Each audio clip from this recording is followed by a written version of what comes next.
సర్వకృపానిధి, సర్వాధికారి, ప్రేమ నమ్మకములు కలిగినటువంటి మా ప్రియ పరలోకపు తండ్రి, మీ పరిశుద్ధ మహోన్నత హెచ్చింపు గణనామనకే స్తుతులు స్తోత్రములు. ఘనత మహిమ ప్రభావములు చెల్లించుకొనిచున్నాం దేవా. గత దినమంతా మమ్మల్ని మీ యొక్క సజీవ రెక్కల కింద దాచి కాచి కాపాడి ప్రేమించి పోషించి మరొకసారి మీ కృపా సన్నిధిలో కూడుకొని నిన్ను గనపరచడానికను మీ జీవ గ్రంథంలో ఉన్నటువంటి ఆ నీ జీవపు మాటలు మేము జ్ఞాపకం చేసుకునడానికి ప్రయత్నపరచునగా ఆత్మ ద్వారా రాయించబడినటువంటి సంగతులు ఆత్మ ద్వారా రాయించబడినటువంటి సంగతులతో సరిచూసుకుంటుండగా మీ యొక్క పరిశుద్ధాత్మ సహాయం మాకు దయచేసి మీ యొక్క చిత్తము, మీ యొక్క ఇష్టము, మీ యొక్క ఆలోచన వెల్లడి చేయమని తండ్రి, విత్తుచున్నటువంటి ప్రతి మాట నన్ను మరుగుపరిచి నీ నోటి బోరగా వాడుకొని ఏ హృదయములకు ఏ విధంగా నీ వాక్కులు అందవలసినదో తండ్రి, ఆ విధంగా తండ్రి మీ వాక్కులు అందించి తండ్రి ప్రతి ఒక్కరిలోనూ ఆ వాక్కులు నాటి నీరు గట్టి ఫలించగలిగేటటువంటి భాగ్యాన్ని దయచేయమని మహిమ పొందమని మాతో మీరుండమని మీ ప్రియకుమారుడును మా రక్షకుడైనటువంటి యేసుక్రీస్తు ప్రభుల వారి ద్వారా ఈ ప్రార్థన సమర్పించుకుని వేడుకొనిచున్నాం మా పరమ తండ్రి. ఆమె. కూడి వచ్చినటువంటి దేవుని కుమారులకు, దేవుని కుమార్తెలకు యేసుక్రీస్తు నామములో వందనములు. మన తండ్రి అయినటువంటి దేవునికి స్తుతులు స్తోత్రములు. ప్రియులారా, మనం చెప్పుకోబోయేటటువంటి అంశం ఏమిటంటే, మరి యేసుక్రీస్తు నామములోనే మనము బాప్తిసం ఎందుకు తీసుకోవాలి అనేటటువంటి ప్రధాన అంశంలో ఈ దినమునకు ఏర్పాటు చేయబడినటువంటి మరి పాఠ్యభాగం ఏంటంటే, యేసుక్రీస్తు సంఘమునకు ఏమై ఉన్నారు అనేటటువంటి అంశాన్ని మనం నేర్చుకుందాలి. బాప్తిసం యేసుక్రీస్తు నామంలోనే ఎందుకు తీసుకోవాలి అన్నటువంటి ప్రధాన అంశంలో 5వ భాగము, దాంట్లో మనము నేర్చుకునేది ఏంటంటే, యేసుక్రీస్తు సంఘమునకు ఏమై ఉన్నారు.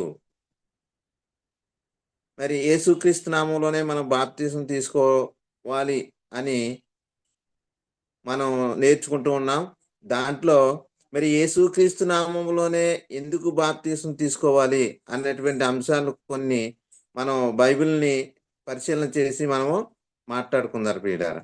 అయితే యేసుక్రీస్తు సంఘమునకు ఏమై ఉన్నారు అంటే, యేసుక్రీస్తు సంఘమునకు మార్గమును, సత్యమును, జీవమునై ఉన్నారు అని మరి బైబిల్ సెలవిస్తుంది ప్రియులారా. అయితే మనం ఇక్కడ పరిశీలన చేసినట్లయితే యోహాను సువార్త 14వ అధ్యాయము 6వ వచనంలో యేసుక్రీస్తు ప్రభువు అని అంటున్నారు, నేనే మార్గమును, సత్యమును, జీవమును, నా ద్వారానే తప్ప ఎవడను తండ్రి యొద్దకు రాడు అంటున్నారు ప్రియులారా. ఇది ఎవరు అంటున్నటువంటి మాట అంటే, యేసుక్రీస్తు ప్రభు వారు చెబుతున్నటువంటి మాట. నేనే మార్గమును, నేనే సత్యమును, నేనే జీవమును, నా ద్వారానే తప్ప అంటున్నారు. నా ద్వారానే తప్ప ఎవడను తండ్రి యొద్దకు రాడు. తండ్రి యొద్దకు వెళ్ళాలంటే మరి మార్గము క్రీస్తై ఉన్నారు. మరి తండ్రి యొద్దకు వెళ్ళాలంటే సత్యము క్రీస్తై ఉన్నారు. మరి తండ్రి యొద్దకు వెళ్ళాలంటే జీవము క్రీస్తై ఉన్నారు. మరి నా ద్వారానే తప్ప ఎవడును తండ్రి యొద్దకు రాడు అని చెప్తున్నారు. మరి తండ్రి యొద్దకు వెళ్ళాలంటే మరి మనం ఏమి ధరించుకోవాలి అంటే, యేసుక్రీస్తు మహిమను ధరించుకుంటేనే తండ్రి మహిమను ధరించుకుంటాం మనం. మరి యేసుక్రీస్తు ప్రభు వారు ఎవరి మహిమ ధరించుకున్నారంటే తండ్రి మహిమను ధరించుకున్నారు. యేసుక్రీస్తు ఎవరి మహిమను ధరించుకొని ఈ లోకానికి వచ్చారంటే తండ్రి మహిమను ధరించుకొని ఈ లోకానికి వచ్చారు. మరి మనం మనంతట మనము డైరెక్ట్గా తండ్రిని చేరుకోగలమా, తండ్రి మహిమ పొందుకోగలమా అంటే అది సాధ్యము కాదు ప్రియులారా. ఎందుకంటే యేసుక్రీస్తు ప్రభు ద్వారానే, యేసుక్రీస్తు వలననే, యేసుక్రీస్తు చేతనే, యేసుక్రీస్తు ద్వారానే మాత్రమే తండ్రి యొద్దకు మనము వెళ్ళగలము. మరి కాబట్టి మరి నేనే మార్గమును, సత్యమును, జీవము అని చెప్పినటువంటి యేసుక్రీస్తు నామములో బాప్తిసం తీసుకుంటేనే తప్ప మరి తండ్రి యొద్దకు వెళ్ళలేనటువంటి పరిస్థితి. మరి యేసుక్రీస్తు నామములో బాప్తిసం తీసుకుంటేనే అందుకే అంటున్నారు, నా ద్వారానే తప్ప ఎవడును తండ్రి యొద్దకు రాడు. మరి యేసుక్రీస్తు నామములో బాప్తిస్మం తీసుకొనుట ద్వారానే మరి తండ్రి యొద్దకు చేరుకోగలము. కాబట్టి ఇక్కడ రెండోదిగా మనం పరిశీలన చేసినట్టయితే, యేసుక్రీస్తు సంఘమునకు ఏమై ఉన్నారంటే శిరస్సై ఉన్నాడు. యేసుక్రీస్తు సంఘానికి శిరస్సై ఉన్నారు. ఇక్కడ మనం పరిశీలన చేసినట్లయితే ఎఫెసీయులకు రాసినటువంటి పత్రిక 5వ అధ్యాయం 23వ వచనంలో క్రీస్తు సంఘమునకు శిరస్సై ఉన్నలాగున అంటున్నాడు ప్రియులారా. ఏమై ఉన్నారంట? క్రీస్తు సంఘమునకు శిరస్సై ఉన్నారట. అదేవిధంగా కొలస్సీ పత్రికలో మనం చూసినట్లయితే కొలస్సీలకు రాసినటువంటి పత్రిక 2వ అధ్యాయము 19వ వచనంలో శిరస్సును హత్తుకొనని వాడెవడును మీ బహుమానమును అపహరింపనీయకుడి అంటున్నాడు. ఆ శిరస్సు మూలముగా సర్వ శరీరము కీళ్ల చేతను నరముల చేతను పోషింపబడి అతుకబడినదై దేవుని వలన వృద్ధి కలుగుచు ఆ వృద్ధిలో అభివృద్ధి పొందుచున్నది అని చెప్తున్నాడు ప్రియులారా. మనం మరొకసారి పరిశీలన చేసినట్లయితే కొలస్సీలకు రాసినటువంటి పత్రిక 2వ అధ్యాయం 19వ వచనంలో శిరస్సును హత్తుకొనని వాడెవడును అంటున్నాడు ప్రియులారా. శిరస్సును హత్తుకొననట్లున్నట్లయితే మరి శిరస్సై ఉన్నటువంటి క్రీస్తుకు వేరుగా ఉంటారంట.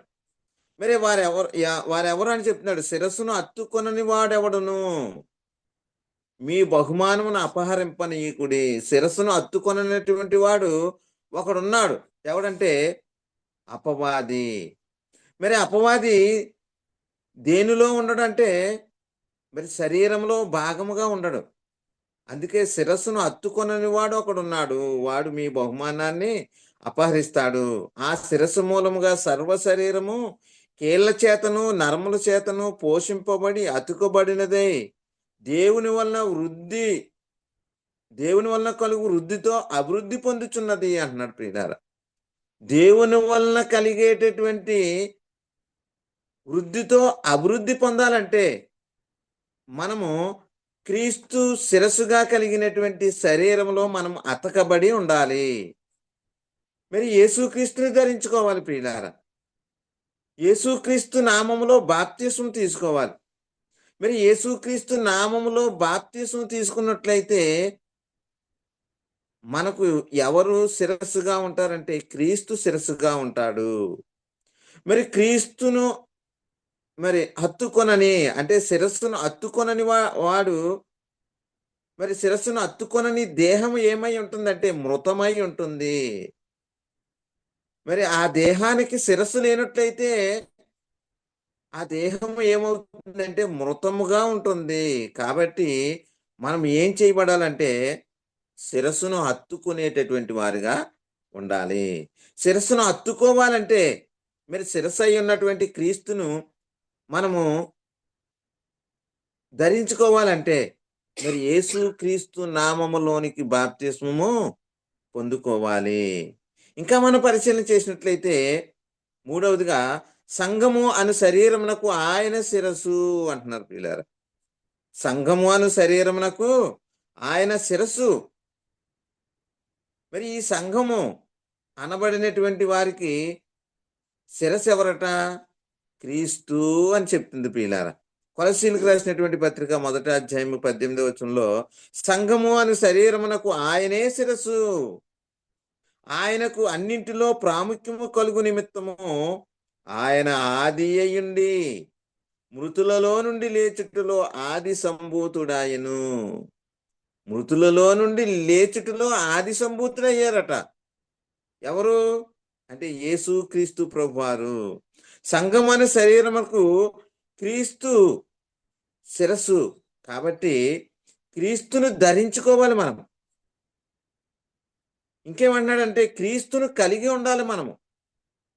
ఇంకేంటంటే క్రీస్తులోనికి రావాలి, క్రీస్తు దగ్గరకు రావాలి, మరి క్రీస్తు స్వరూపాలుగా మార్చబడాలి. అంతేకాకుండా క్రీస్తు వలె మనము మారిపోవాలి. క్రీస్తు పోలికను మనము ధరించుకోవాలి.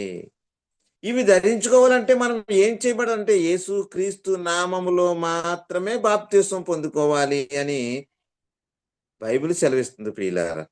మరి మనం మనకు శిరసైనటువంటి క్రీస్తు ఆయనను మనం ధరించుకున్నట్లయితే, ఆయన యొద్దకు మనం వచ్చినట్లయితే మనం ఏం చేయబడతామంటే క్రీస్తుని పోలినటువంటి వారుగా, క్రీస్తు స్వరూపము ధరించుకున్నటువంటి వారుగా మనము మార్చబడేటటువంటి పరిస్థితి ప్రియులారా. ఇంకా మనం పరిశీలన చేసినట్లయితే 4వ పాయింట్‌గా మరి యేసుక్రీస్తు ఏమై ఉన్నారు అంటే ముఖ్యమైన మూలరాయి అంటున్నారు ప్రియులారా. యేసుక్రీస్తు ఏమైనారంట? ముఖ్యమైన మూలరాయి.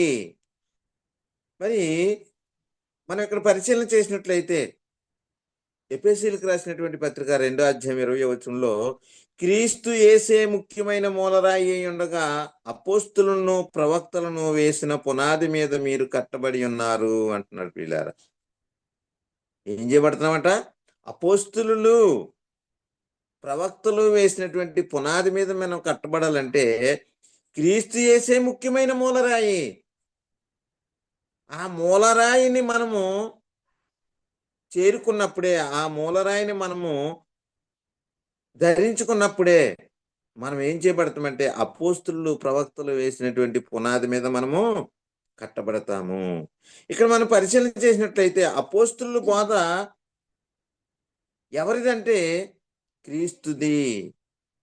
అపోస్తులు మరి ఎవరి చేత బోధించారంటే అపోస్తులు పరిశుద్ధాత్మను పొందుకున్నటువంటి వారై దేవుని మూలముగా పలికారు అని మనకి వాక్యం సెలవిస్తుంది ప్రియులారా.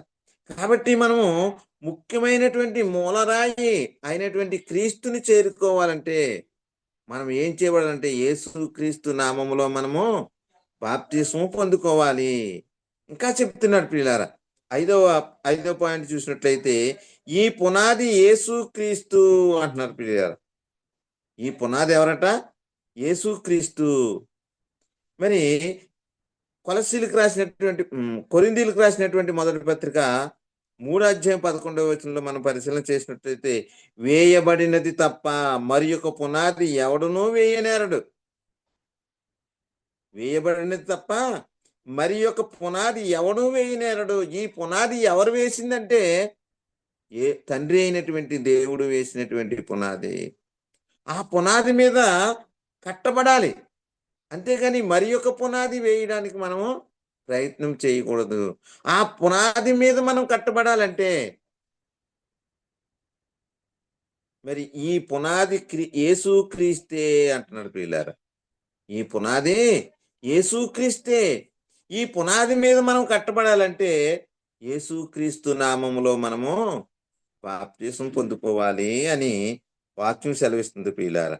ఇంకా మనం పరిశీలన చేసినట్లయితే 6వ పాయింట్లో యేసుక్రీస్తు దేవునికి నరులకు మధ్యవర్తి అట. యేసుక్రీస్తు ఎవరట? నరులకు దేవునికి మధ్యవర్తి అంటున్నాడు. మనం పరిశీలన చేసినట్లయితే తిమోతికి రాసినటువంటి మొదటి పత్రిక 2వ అధ్యాయం 5వ వచనంలో దేవుడొక్కడే, దేవునికి నరులకు మధ్యవర్తియు ఒక్కడే. ఎవరైనా అంటే ఆయన క్రీస్తు యేసును నరుడు అంటున్నాడు ప్రియులారా. దేవుడు ఒక్కడేనట. మరి దేవునికి నరులకు మధ్యవర్తి ఒక్కడే. మరి దేవుడైనటువంటి తండ్రి అయినటువంటి దేవుడే యేసుక్రీస్తుగా వచ్చారు అనుకుంటారేమో అని ఇక్కడ చెప్తున్నాడు. దేవుడు ఒక్కడే, మరి దేవునికి నరులకు మధ్యవర్తి ఒక్కడే, ఆయన క్రీస్తు యేసు అను నరుడు. ఈయన మరి ఈ మనుషులను, ఈ నరులను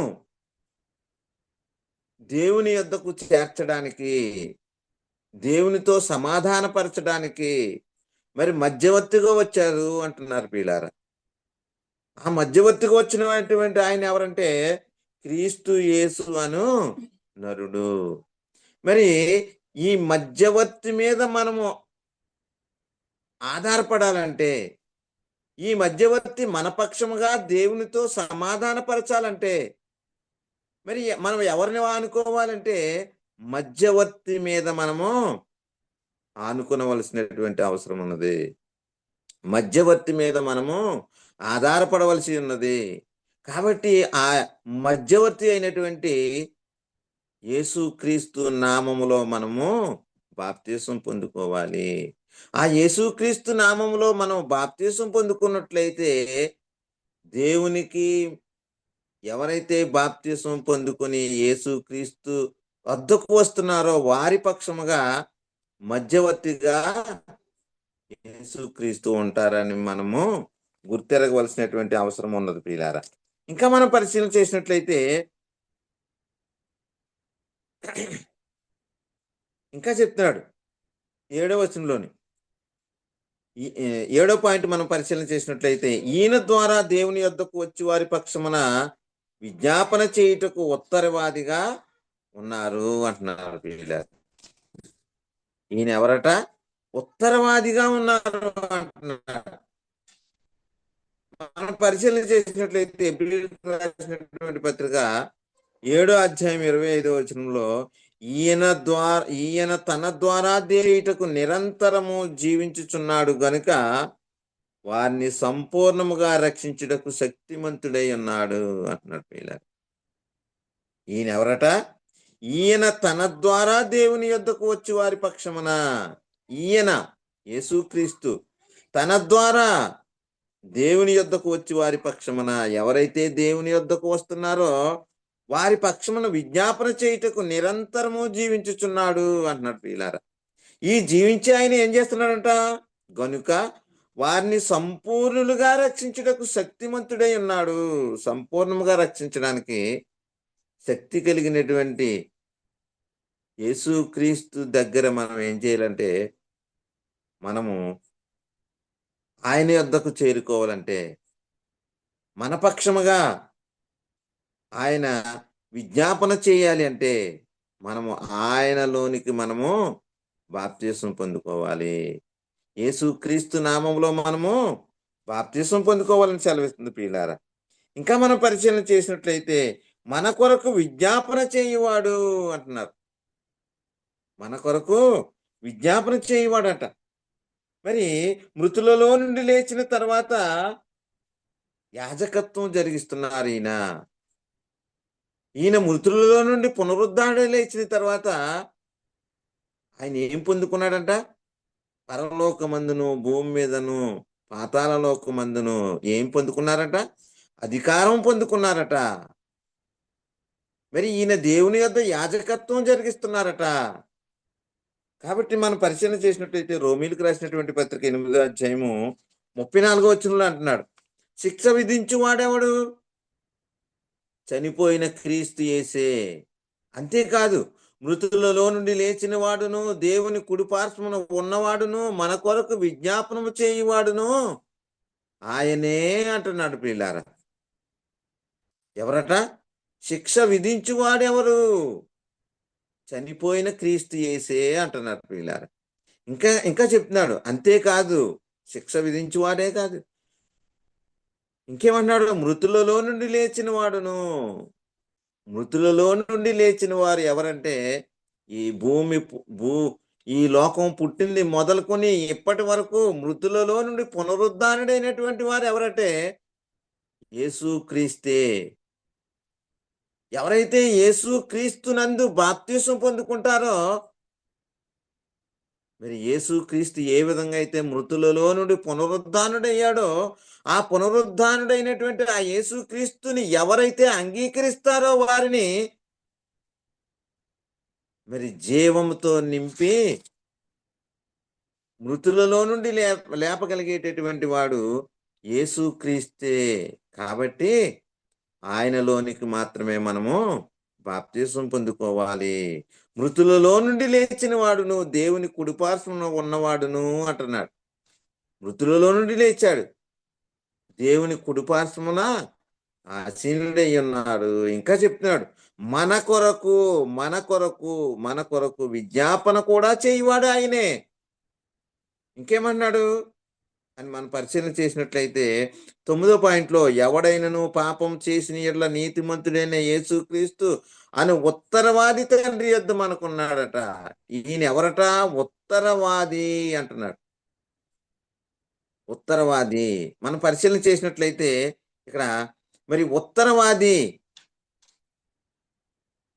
మరి అన్నటువంటి మాట ఎక్కడుంది అని మనం పరిశీలన చేసినట్లయితే యోహాను రాసినటువంటి మొదటి పత్రిక 2వ అధ్యాయము 1, 2 వచనాలు చూసినట్లయితే అక్కడ అంటున్నాడు, నా చిన్న పిల్లలారా మీరు పాపము చేయకుండాటకై ఈ సంగతులను మీకు రాయిస్తున్నాను. ఎవడైనను పాపము చేసిన ఎడల నీతిమంతుడైన యేసుక్రీస్తు అను ఉత్తరవాది తండ్రి యొద్ద మనకు ఉన్నాడు అంటున్నాడు ప్రియులారా. ఎవడైనను పాపము చేసిన ఎడల అంటున్నాడు. ఎవడైనను పాపము చేసిన ఎడల ఎప్పుడు అంటే బాప్తిస్మం తీసుకొనక ముందు మనము ఎవరమంటే పాపులము. ఏ స్థితిలో ఉన్నా సరే మనము యేసుక్రీస్తు దగ్గరకు రావాలి. యేసుక్రీస్తు దగ్గరకు వచ్చినట్లయితే వారు పాపములు చేసిన ఎడల నీతిమంతుడైన యేసుక్రీస్తు అని ఉత్తరవాది తండ్రి యొద్ద మనకున్నాడు అంటున్నాడు ప్రియులారా. మరి పాపము చేసినవాడు బాప్తిస్మం తీసుకొనక ముందు ఈ లోక సంబంధమైనటువంటి మరి అతిక్రమములు చేసినటువంటి వాడు, పాపము చేసినటువంటి వాడు మరి యేసుక్రీస్తు వద్దకు వచ్చి బాప్తిస్మం తీసుకున్నట్లయితే వాడి పక్షముగా మరి విజ్ఞాపన చేసేటటువంటి వాడు ఉత్తరవాది అయినటువంటి యేసుక్రీస్తు మనకున్నారు అంటున్నారు. ఉత్తరవాది, అడ్వకేటు. మనం ఈ లోకంలో మరి ఎవడైనా మరి హత్య చేసినప్పుడు కానీ, దొంగతనం చేసినప్పుడు కానీ, మరి ఖైదులో పెట్టినప్పుడు వాడి పక్షముగా మరి వాదించడానికి అడ్వకేట్ని పెట్టుకుంటారు ప్రియులారా. మన పక్షముగా మన కొరకు ఆయన తండ్రి యొద్ద మరి అడ్వకేటుగా మన కొరకు న్యాయవాదిగా ఏం చేస్తున్నాడంట ప్రియులారా? మన కొరకు విజ్ఞాపన చేస్తున్నాడట. మరి అడ్వకేట్ మరి ఎవరు పడితే వారు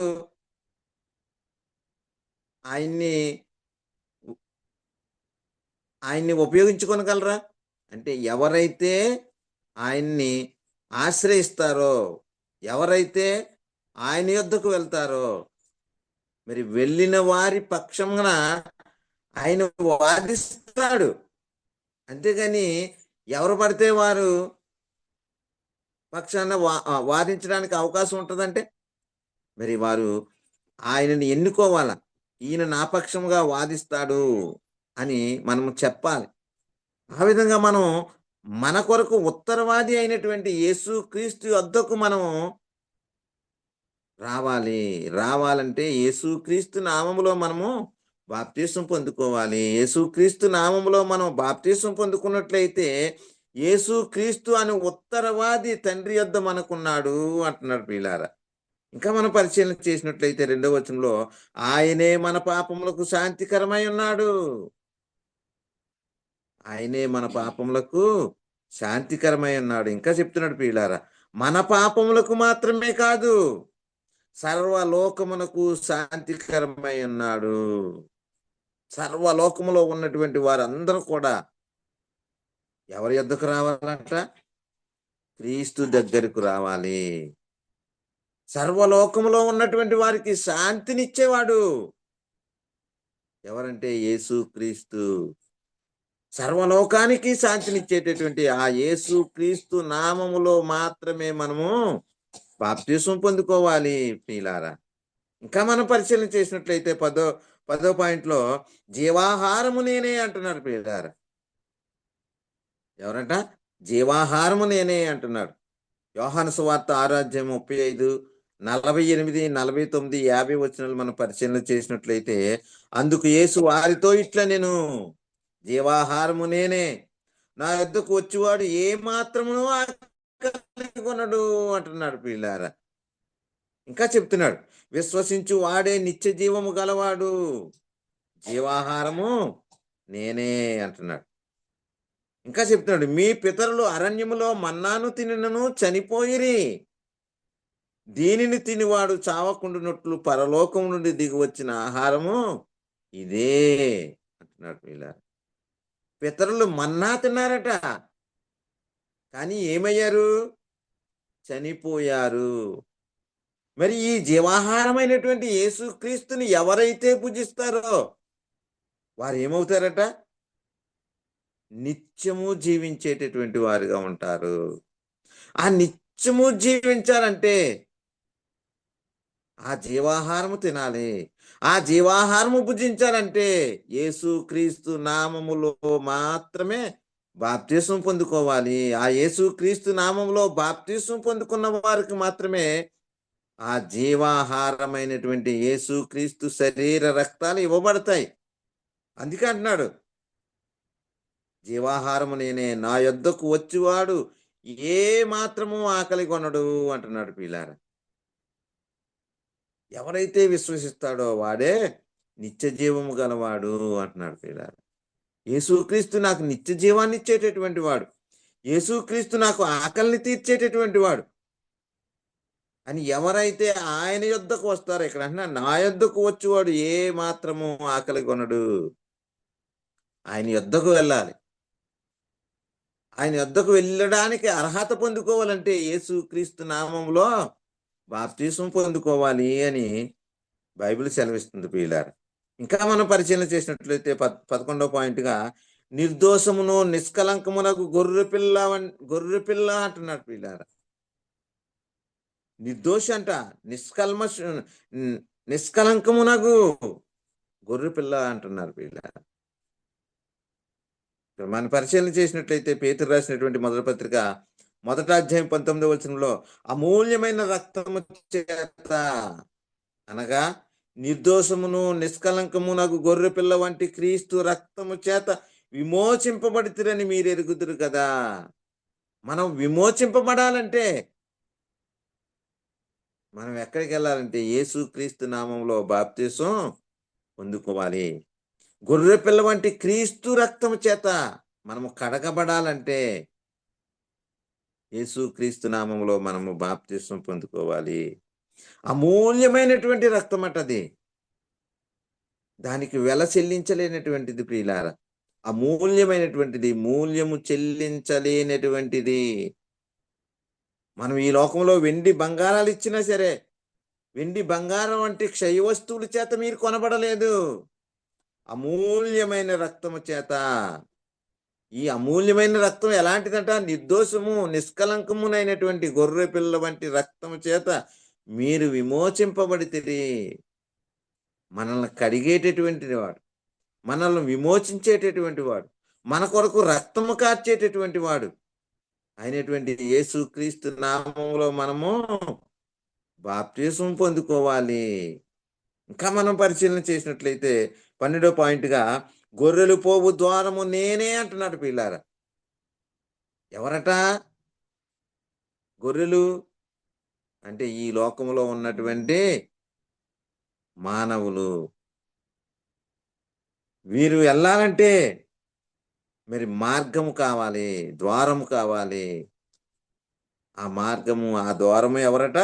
గొర్రెలు పోవు ద్వారమును నేనే అంటున్నాడు. పిల్లారా, మనం పరిశీలన చేసినట్లయితే యోహాను సువార్త 10వ అధ్యాయం 8వ వచనంలో, గొర్రెలు పోవు ద్వారమును నేనే, నాకు ముందు వచ్చిన వారందరూ దొంగలను దోచుకుని వారినై ఉన్నారు, గొర్రెలు వారి స్వరము వినలేదు అంటున్నాడు. పిల్లారా, పరలోకం వెళ్ళాలంటే యేసుక్రీస్తు ద్వారానే తండ్రి వద్దకు చేరగలము. పరలోకం వెళ్ళాలంటే, తండ్రి వద్దకు వెళ్ళాలంటే మరి నేనే ద్వారము అని చెప్పినటువంటి యేసుక్రీస్తు నామములో మనము బాప్తిసం పొందుకోవాలి. ప్రియులారా, పరిశీలించాలి. ప్రియులారా, ఈ పరిశీలన చేసినట్లయితే యేసుక్రీస్తు ఏమై ఉన్నారు, యేసుక్రీస్తు నామంలో ఎందుకు బాప్తిసం పొందుకోవాలని అపోస్తలులు మరి ప్రకటించారంటే, నేనే ద్వారమును అంటున్నాడు. నేనే జీవాహారం అంటున్నాడు. నేనే ఉత్తరవాదిని అంటున్నారు ప్రియులారా. ఈ ఉత్తరవాది మరి జీవాహారము అయినటువంటి యేసు క్రీస్తు నామంలో మనం బాప్తీసం పొందుకున్నట్లయితే మనము పరలోకములో ఉన్నటువంటి తండ్రి యొద్దకు వెళ్ళగలము. అందుకే అంటున్నారు నేనే మార్గము అంటున్నారు ప్రియులారా. ఆ మార్గం ద్వారా తప్ప వేరే మార్గంలో వెళ్ళడానికి అవకాశం లేదు. అందుకనే నేనే మార్గము అని యేసుక్రీస్తు చెప్తున్నారు. అందుకే ఆయన నామములో మనము బాప్తీసం పొందుకోవాలి. ఇంకా మనం పరిశీలన చేసినట్లయితే 13వ పాయింట్గా నేను గొర్రెలకు మంచి కాపరిని అంటున్నారు ప్రియులారా. గొర్రెలకు మంచి కాపరిని. మరి మంచి కాపరికి తేడా లేదా ప్రియులారా? కాపరి అవి వెళ్తుంటే వెనకాల తిరుగుతుంటాడు. కానీ మంచి కాపరి అంటే గొర్రెలకు కావలసినటువంటి సమస్తాన్ని సిద్ధపరిచేవారు. అందుకే అంటున్నారు ఇక్కడ యోహాను సువార్త 10వ అధ్యాయం 11వ వచనంలో నేను గొర్రెలకు మంచి కాపరిని. మంచి కాపరి గొర్రెల కొరకు తన ప్రాణమును పెట్టును అంటున్నాడు ప్రియులారా. మంచి కాపరి ఏం చేస్తారట? గొర్రెల కొరకు తన ప్రాణాన్ని పెడతారట. మరి గొర్రెలుగా ఉన్నటువంటి మన కొరకు తన ప్రాణాన్ని పెట్టినటువంటి యేసుక్రీస్తు ద్వారా తప్ప మనము తండ్రి యొద్దకు వెళ్ళలేమని చెప్పినటువంటి యేసుక్రీస్తు నామములో మనం బాప్తిసం పొందుకోవాలి. మంచి కాపరి, ప్రాణం పెట్టినటువంటి కాపరి అయినటువంటి యేసుక్రీస్తు నామములో మాత్రమే మనము బాప్తిసం పొందుకోవాలి. ఇంకా మనం పరిశీలన చేసినట్లయితే నేను గొర్రెలకు మంచి కాపరిని అంటున్నారు ప్రియులారా. ఇంకా మన గొప్ప కాపరిని అంటున్నారు. గొర్రెలకు గొప్ప కాపరట. మన యొక్క పరిశీలన చేసినట్లయితే హెబ్రీయులకు రాసినటువంటి పత్రిక 13వ అధ్యాయం 20వ వచనంలో గొర్రెల గొప్ప కాపరి అయిన యేసు అను మన ప్రభువును నిత్యమైన నిబంధన సంబంధముగు రక్తమును బట్టి మృతులలో నుండి లేపిదిన సమాధానకర్తయగు దేవుడు అంటున్నారు ప్రియులారా. ఈయన ఎవరట? గొర్రెల గొప్ప కాపరి. గొర్రెలను కాసేటటువంటి గొప్ప కాపరి. ఆ కాపరి తన గొర్రెల కొరకు ప్రాణమును పెడతాడట. ఇంకేమంటున్నాడు? మన ప్రభువును నిత్యమైన నిబంధన సంబంధముగు రక్తమును బట్టి మృతులలో నుండి లేపిన సమాధానకర్తయగు దేవుడు అంటున్నారు ప్రియులారా. గొర్రెలకు ఏమై ఉన్నారంటే ఈయన గొప్ప కాపరి అయి ఉన్నారు అంటున్నారు. ఇంకా మనం పరిశీలన చేసినట్లయితే ప్రధాన కాపరి అంటున్నాడు. ఎవరట? ప్రధాన కాపరి. మనం పరిశీలన చేసినట్లయితే పేతురు రాసినటువంటి మొదటి పత్రిక 5వ అధ్యాయం 4వ వచనంలో ప్రధాన కాపరి ప్రత్యక్షమైనప్పుడు మీరు వాడబారని మహిమా కిరీటము పొందుదురు అంటున్నాడు. ఎవరు ప్రత్యక్షమైనప్పుడు? ప్రధాన కాపరి. ప్రధాన కాపరి అయినటువంటి యేసుక్రీస్తు ప్రత్యక్షమైనప్పుడు మీరు వాడబారని మహిమా కిరీటం పొందుదురు. మీరు అన్నాడు ప్రియులారా. ప్రధాన కాపరిని చేరుకున్నటువంటి మీరు, ప్రధాన కాపరిని అంగీకరించినటువంటి మీరు, ప్రధాన కాపరిగా మీకు ఉండాలంటే మీరు యేసుక్రీస్తు నామంలో బాప్తీసం పొందుకోవాలి. ఆ బాప్తీసం పొందుకున్న వారికి ఏమిస్తారంట? వాడబారని మహిమా కిరీటం ఇస్తారట. అలాంటి ప్రధాన కాపరి అయినటువంటి యేసుక్రీస్తు నామములోనే మనము బాప్తీసం పొందుకోవాలి.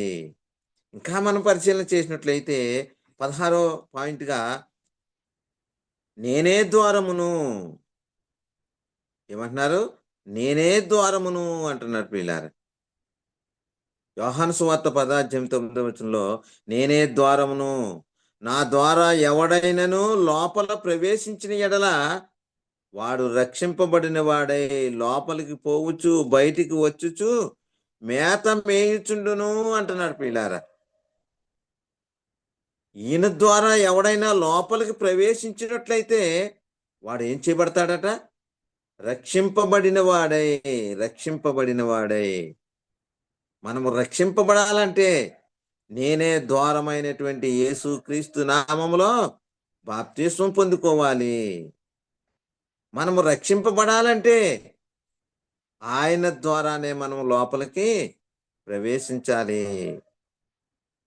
ఆయన ద్వారా మనం ప్రవేశించినట్లయితే రక్షింపబడుతున్నాము అని వాక్యం సెలవిస్తుంది ప్రియులారా. ఇంకా ఆయన ఏమై ఉన్నారు అంటే 17వ పాయింట్‌గా ఈ లోకానికి వెలుగుగా వచ్చి ఉన్నాను అంటున్నారు యేసుక్రీస్తు ప్రభువారు. ఎలా వచ్చారంట? వెలుగుగా వచ్చి ఉన్నారట. ఇంక మనం పరిశీలన చేసినట్లయితే యోహాను సువార్త 12వ అధ్యాయము 46వ వచనంలో నా యందు విశ్వాసముంచు ప్రతివాడు చీకటిలో నిలిచి ఉండకుండునట్లు నేను ఈ లోకమునకు వెలుగుగా వచ్చి ఉన్నాను అంటున్నారు ప్రియులారా. ఎవరైతే వెలుగులోకి ప్రవేశించాలనుకుంటున్నారో, ఎవరైతే చీకటి జీవితాన్ని విడిచిపెట్టాలనుకుంటున్నారో, వారు యేసు క్రీస్తు నామములో బాప్తిసం పొందుకున్నట్లయితే అది చెప్తున్నారు ఇక్కడ. నా యందు విశ్వాసం ఉంచు ప్రతివాడు. మరి విశ్వాసం ఉంచాలంటే నమ్మాలి. నమ్మాలంటే బాప్తిసం పొందుకోవాలి. బాప్తిసం పొందుకున్నట్లయితే ఆయన ఏమవుతున్నాడట? ఏం చేస్తున్నాడట? విశ్వాసం ఉంచు ప్రతివాడు చీకటిలో నిలిచి ఉండకుండునట్లు నేను ఈ లోకమునకు వెలుగుగా వచ్చి ఉన్నాను అంటున్నాడు ప్రియులారా. మీరు ఆ వెలుగైనటువంటి యేసును చేరుకోవాలంటే, ఆ వెలుగులో మనం జీవించాలంటే, ఆ వెలుగై ఉన్నటువంటి యేసు క్రీస్తు నామములో బాప్తిసం పొందుకోవాలి. ఇంకా మనం పరిశీలన చేసినట్లయితే 18వ పాయింట్‌గా యేసు లోకమునకు వెలుగు అంటున్నాడు ప్రియులారా. లోకానికి వెలుగట. యోహాను సువార్త 8వ అధ్యాయం 12వ వచనంలో మరలా యేసు నేను లోకమునకు వెలుగును, నన్ను వెంబడించువాడు చీకటిలో నడవక జీవపు వెలుగు కలిగి ఉండునని వారితో చెప్పెను. ఆయన్ని వెంబడించాలట. ఆయనని ఎవరైతే వెంబడిస్తారో వారు ఏమవుతున్నారట? జీవపు వెలుగు కలిగి ఉండునని, జీవపు వెలుగు కలిగి. జీవపు వెలుగు కలిగి ఉండాలంటే మరణాన్ని జయించి పునరుద్ధారుడై లేచినటువంటి యేసు క్రీస్తు నామములో బాప్తిసం పొందుకున్నట్లయితే జీవపు వెలుగు పొందుకునేటటువంటి పరిస్థితి ఉంటుంది. మృతులలో పునరుద్ధారుడైనటువంటి వాడు, ప్రధానుడైనటువంటి వాడు అయినటువంటి యేసును చేరుకోవాలంటే, ఆ జీవపు వెలుగు పొందుకోవాలంటే యేసు క్రీస్తు నామంలో బాప్తిసం పొందుకోవాలి అని వాక్యం సెలవిస్తుంది ప్రియులారా. ఇంకా చెప్తున్నాడు 19వ పాయింట్‌గా మనకు జీవమై ఉన్న యేసు అంటున్నారు ప్రియులారా. ఎవరట? జీవమై ఉన్న యేసు. మనం పరిశీలన చేసినట్లయితే కొలస్సీలకు రాసినటువంటి పత్రిక 3వ అధ్యాయం 4వ వచనంలో మనకు జీవమై ఉన్న క్రీస్తు ప్రత్యక్షమైనప్పుడు మీరును ఆయనతో కూడా మహిమయందు ప్రత్యక్షపరచబడుదురు అంటున్నాడు ప్రియులారా. మనకు జీవమై ఉన్నటువంటి యేసు ప్రత్యక్షమైనప్పుడు ఎవరైతే ఆయన నామములోనికి బాప్తిసం పొందుకుంటారో, యేసు క్రీస్తులోనికి బాప్తిసం పొందుకుంటారో వారు ఆయనతో కూడా మహిమయందు ప్రత్యక్షపరచబడుదురు అంటున్నారు. ఆయనతో కూడా ప్రత్యక్షపరచబడాలంటే ఆయనలోనికి బాప్తిసం పొందుకోవాలి. యేసు క్రీస్తు నామంలో బాప్తిసం పొందుకోవాలి అని బైబిల్ సెలవిస్తుంది ప్రియులారా. 20వ పాయింట్‌గా మనం పరిశీలన చేసినట్లయితే ఆ కుమారుని యందు విమోచన, పాప క్షమాపణ అంటున్నారు. ఆ కుమారుని యందు, ఆ దేవుని కుమారుడైనటువంటి యేసు క్రీస్తునందు ఏంటంట? విమోచన, పాప క్షమాపణ అంటున్నారు. మనం పరిశీలన చేసినట్లయితే కొలస్సీలకు రాసినటువంటి పత్రిక 1వ అధ్యాయం 14వ వచనంలో ఆ కుమారుని యందు మనకు విమోచనము అనగా పాప క్షమాపణ కలుగుచున్నది. ఈ పాప క్షమాపణ కలగాలంటే యేసు క్రీస్తు నామములో బాప్తిస్మము తప్ప వేరొక మార్గము లేదు. అందుకే కీర్తనలో అంటున్నాడు, తన సహోదరుని ఏ విధము చేతనైనను విమోచింపలేడు అంటున్నాడు. మరి ఈ పాపాల నుంచి మనకు క్షమాపణ, మనకు విమోచన కలగాలంటే యేసుక్రీస్తు నామంలో మనము బాప్తిస్మం పొందుకోవాలి అని గుర్తెరగ గుర్తెరగవలసినటువంటి అవసరం ఉన్నది ప్రియులారా. ఇంకా చెప్తున్నాడు 21వ పాయింట్ చూసినట్లయితే, అమూల్యమును సజీవమునైన రాయి. సజీవమైనటువంటిదంట, అమూల్యమైనటువంటిదంట. మరి మనం సజీవులుగా ఉండాలంటే, నిత్య జీవానికి వారసులుగా ఉండాలంటే, ఆ సజీవమైనటువంటి రాయి వద్దకు మనం రావాలి. ఇక్కడ మనం పరిశీలన చేసినట్లయితే పేతురు రాసినటువంటి మొదటి పత్రిక 2వ అధ్యాయం 4వ వచనంలో, మనుషుల చేత విసర్జింపబడినను దేవుని దృష్టికి ఏర్పరచబడినదియు అమూల్యమైన అమూల్యమును సజీవమునైన రాయగు ప్రభువునద్దకు వచ్చిన వారై అంటున్నాడు. మనుషులు విసర్జించారు, మనుషులు సిలువ వేశారు, మనుషులు ఆయనను మరణింపజేశారు. కానీ దేవుడు ఏం చేశారట? మనుషుల చేత విసర్జింపబడినను దేవుని దృష్టికి ఏర్పరచబడినది. ఇంకేమంటున్నాడు? అమూల్యమును సజీవమునునైన రాయగు ప్రభువునద్దకు వచ్చిన వారే. ఆయన యొద్దకు రావాలంటే, అమూల్యమును సజీవమునైన రాయి యొద్దకు రావాలంటే మనం యేసు క్రీస్తు నామములో మాత్రమే బాప్తిస్మము పొందుకోవాలి. ఈ రాయి యొద్దకు రావాలంటే యేసు క్రీస్తు నామములోనే మనము బాప్తిస్మం పొందుకోవలసినటువంటి అవసరం ఉన్నది ప్రియులారా. ఇంకా 22వ పాయింట్ మనం పరిశీలన చేసినట్లయితే, నేను ముఖ్యమును అమూల్యమైన మూలరాతిని సియోనులో స్థాపించి తిని అంటున్నారు. ఏరాయట? ముఖ్యమును అమూల్యమైన మూలరాతిని సియోనులో స్థాపించారట దేవుడు.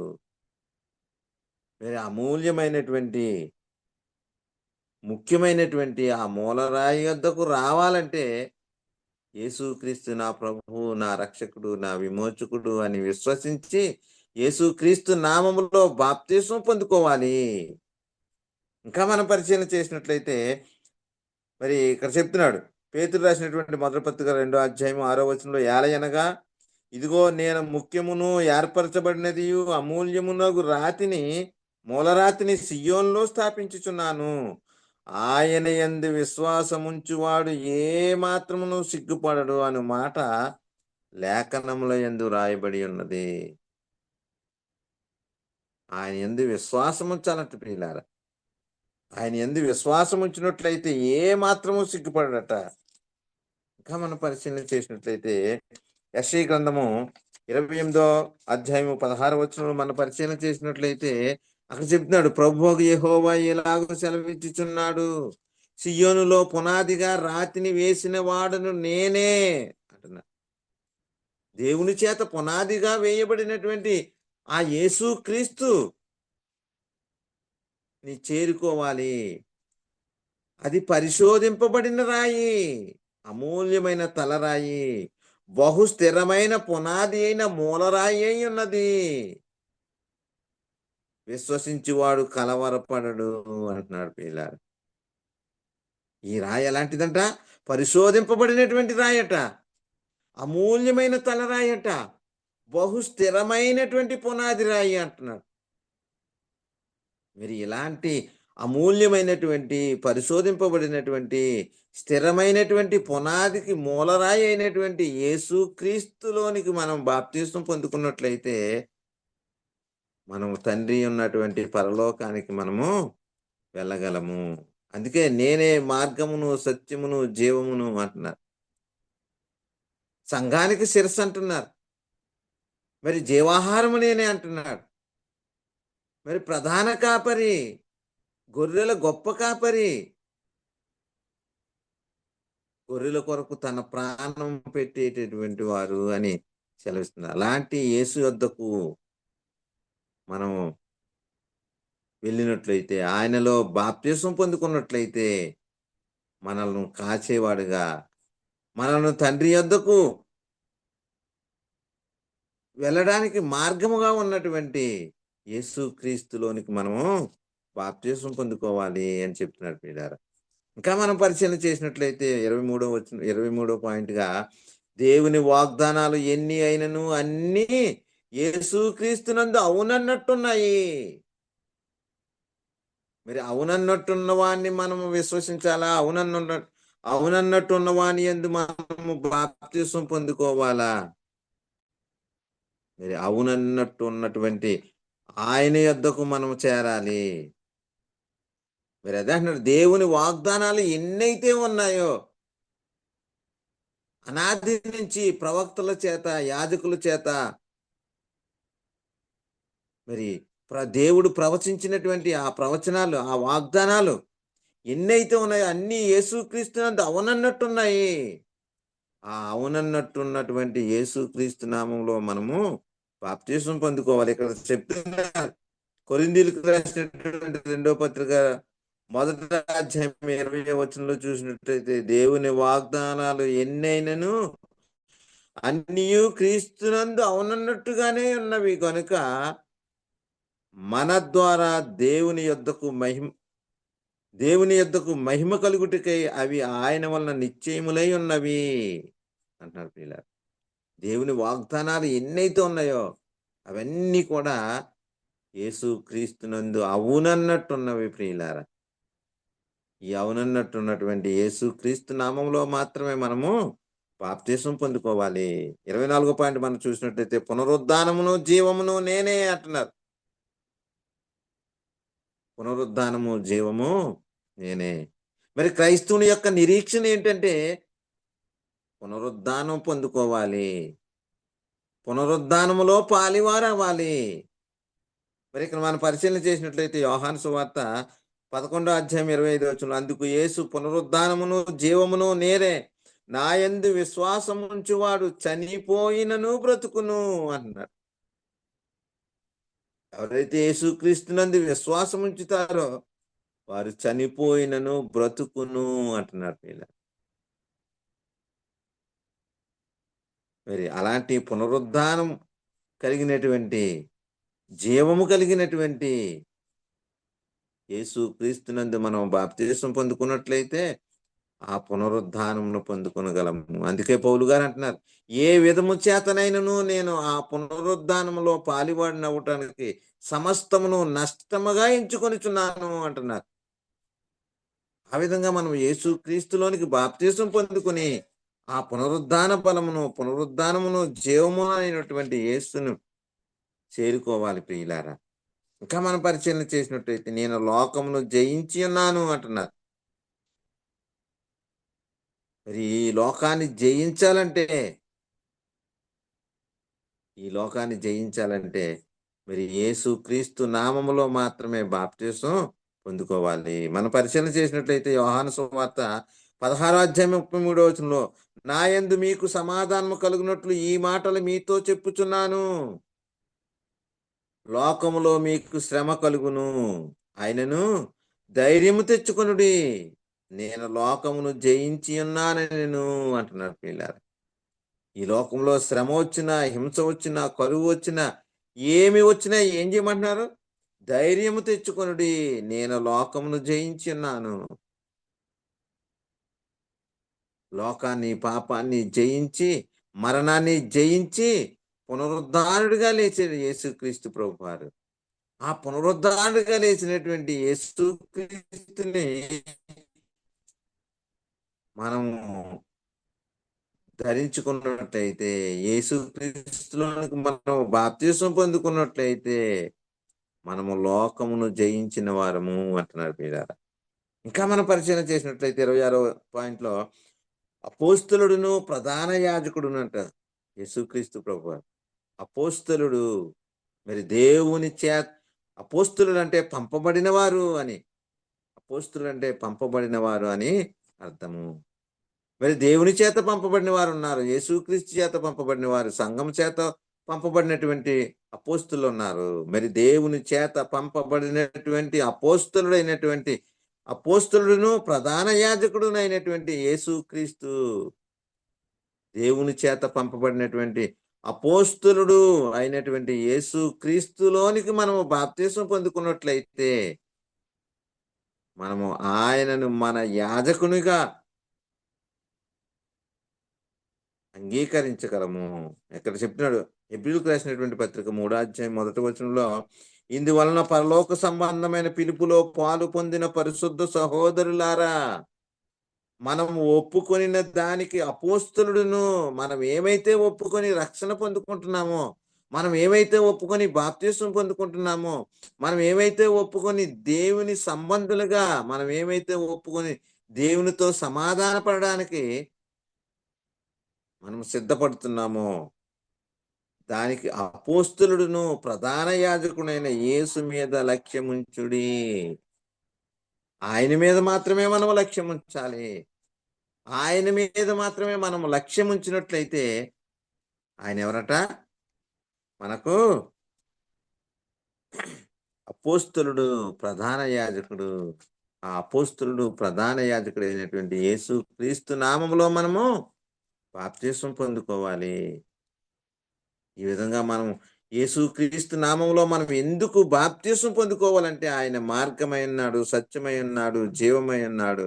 మరి సంఘమునకు శిరస్సై ఉన్నాడు, పునాది రాయి అయి ఉన్నాడు. నేను గొర్రెలకు మంచి కాపరిని అంటున్నాడు, ప్రధాన కాపరిని అంటున్నాడు. పునరుద్ధానమును జీవమును నేనే అంటున్నాడు. అమూల్యమైనటువంటి రక్తము చిందించిన వారు అంటున్నారు. నిర్దోషమును నిష్కలంకమునైనటువంటి గొర్రె పిల్ల వంటి రక్తము అన్నటువంటి యేసుక్రీస్తు నామములో మాత్రమే మనం బాప్తిస్మం తీసుకున్నట్లయితే మనం ఏమవుతామంటే దేవునితో సమాధానపరచబడేటటువంటి వారు అవుతాము. దేవునికి నీ నరులకు మధ్యవర్తిగా వచ్చినటువంటి యేసుక్రీస్తు నామములో మాత్రమే మనము బాప్తిస్మం పొందుకోవాలి. మరి ఆ నామము నుండి మనం వేరైనట్లయితే ఆయన తండ్రి అయినటువంటి దేవుని యొద్దకు వెళ్ళడానికి మార్గము లేదు. నేనే మార్గమును, సత్యమును, జీవము అయినటువంటి యేసుక్రీస్తులోనికి బాప్తిస్మం పొందుకొని దేవుని చేరుకొనగలిగేటటువంటి ధన్యత ఈ వాక్కులు విన్నటువంటి ప్రతి ఒక్క హృదయంలో నీరు కట్టి ఫలింపజేయును గాక. ఆమేన్. సహోదరులందరికీ వందనాలండి. దేవునికి స్తోత్రాలు.